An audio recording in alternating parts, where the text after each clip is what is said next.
They called it the room of the evil thought. It was really the pleasantest room in the house, and when the place had been used as the rectory, was the minister's study.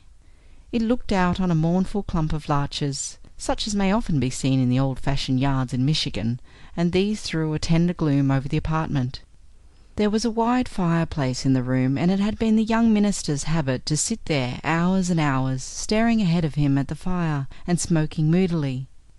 The replenishing of the fire, and of his pipe, it was said, would afford him occupation all the day long, and that was how it came about that his parochial duties were neglected so that little by little the people became dissatisfied with him, though he was an eloquent young man, who could send his congregation away drunk on his influence.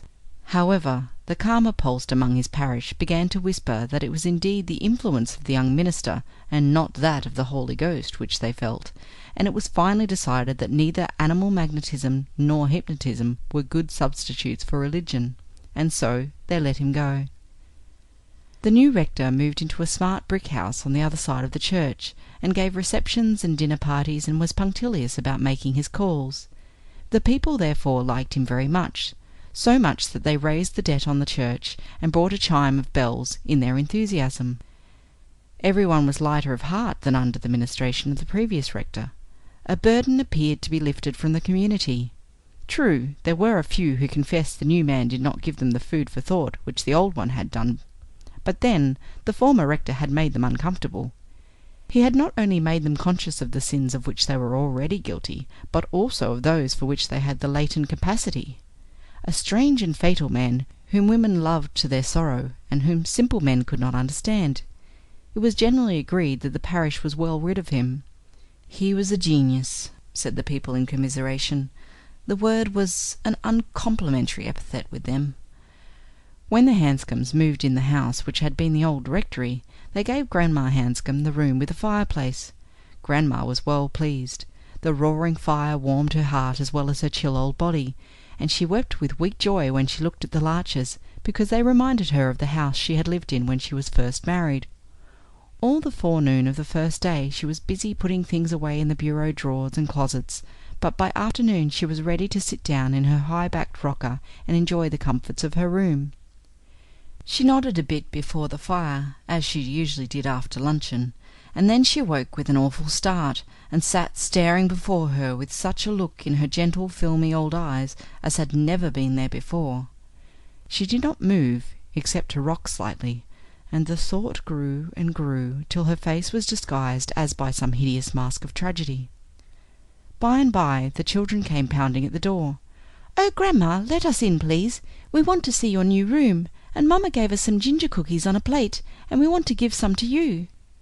The door gave way under their assaults, and the three little ones stood peeping in, waiting for permission to enter. But it did not seem to be their grandma, their own dear grandma, who arose and tottered toward them in a fierce haste, crying, "Away, away, out of my sight before I do the thing I want to do! Such a terrible thing! Send someone to me, quick, children, children, send someone quick!" They fled with feet shod with fear, and their mother came, and Grandma Hanscom sank down and clung about her skirts and sobbed, "Tie me, Miranda, make me fast to the bed or the wall, get someone to watch me, for I want to do an awful thing."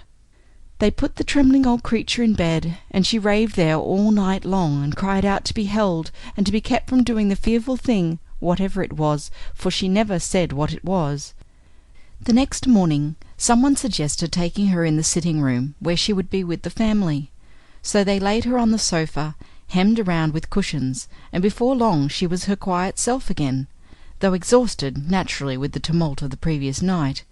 Now and then, as the children played about her, a shadow crept over her face, a shadow as of cold remembrance, and then the perplexed tears followed. When she seemed as well as ever, they put her back in her room. But though the fire glowed and the lamp burned, as soon as ever she was alone they heard her shrill cries ringing to them that the evil thought had come again. So Hal, who was home from college, carried her up to his room, which she seemed to like very well. Then he went down to have a smoke before Grandma's fire. The next morning he was absent from breakfast. They thought he might have gone for an early walk, and waited for him a few minutes. Then his sister went to the room that looked upon the larches, and found him dressed and pacing the floor with a face set and stern. He had not been in bed at all, as she saw at once. His eyes were bloodshot, his face stricken as if with old age or sin but she could not make it out. When he saw her he sank in the chair and covered his face with his hands. Between the trembling fingers she could see drops of perspiration on his forehead. "Hal!" she cried. "Hal, what is it?" But for answer he threw his arms about the little table and clung to it, and looked at her with tortured eyes, in which she fancied she saw a gleam of hate. She ran, screaming, from the room, and her father came and went up to him and laid his hands on the boy's shoulders. And then a fearful thing happened. All the family saw it. There could be no mistake. Hal's hands found their way with frantic eagerness towards his father's throat, as if they would choke him, and the look in his eyes was so like a madman's that his father raised his fist and felled him, as he used to fell men years before in the college fights, and then dragged him into the sitting-room and wept over him. By evening, however, Hal was all right, and the family said it must have been a fever, perhaps from overstudy, at which Hal covertly smiled. But his father was still too anxious about him to let him out of his sight, so he put him on a cot in his room, and thus it chanced that the mother and Grace concluded to sleep together downstairs. The two women made a sort of festival of it, and drank little cups of chocolate before the fire, and undid and brushed their brown braids, and smiled at each other, understandingly, with that sweet intuitive sympathy which women have, and Grace told her mother a number of things which she had been waiting for just such an auspicious occasion to confide. But the larches were noisy, and cried out with wild voices, and the flame of the fire grew blue and swirled about in the draught sinuously, so that a chill crept upon the two. Something cold appeared to envelop them, such a chill as pleasure voyagers feel when a berg steals beyond Newfoundland and glows blue and threatening upon their ocean path.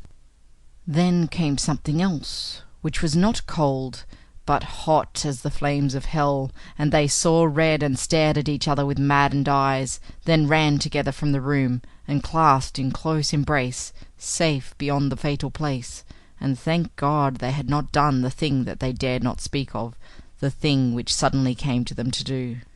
So they called it the room of the evil thought. They could not account for it. They avoided the thought of it, being healthy and happy folk, but none entered it more. The door was locked. One day Hal, reading the paper, came across a paragraph concerning the young minister who had once lived there, and who had thought and written there, and so influenced the lives of those about him that they remembered him even while they disapproved. "He cut a man's throat on board ship for Australia," said he, "and then he cut his own, without fatal effect, and jumped overboard and so ended it. What a strange thing!" Then they all looked at one another with subtle looks, and a shadow fell upon them and stayed the blood at their hearts.